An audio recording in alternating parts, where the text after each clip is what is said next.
ఒక చిన్న గ్రామంలో రాధ అనే ఒక ముసలావిడ ఉండేది. ఆమెకు పెద్దగా మంత్రాలు చదవడం రాదు, పూజలు చేయడం రాదు. కానీ ప్రతి ఉదయం ఆలయ ప్రాంగణాన్ని శుభ్రం చేసి దీపాల్లో నూనె పోసి దీపం వెలిగిస్తూ ఉండేది. దాహంగా వచ్చిన ప్రయాణికులకు, భక్తులకు నీళ్లు ఇచ్చేది.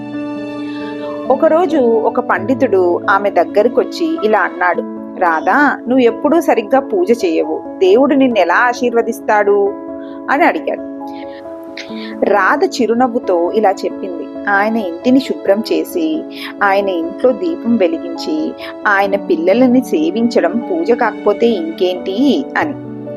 ఆ రాత్రి పండితుడికి కలలో దేవుడు ప్రత్యక్షమై ఇలా అన్నాడు, రాధ చేసే సేవే నాకు ఇష్టమైన భక్తి. ఆమె భక్తి మంత్రాలలో కాదు, ఆమె చేతుల్లో ఉంది అని. ఆ రోజు నుంచి పండితుడు గ్రహించాడు, భక్తి అనేది పూజలో మాత్రమే కాదు, దయలో, సేవలో, ప్రేమలోనూ ఉంది అని.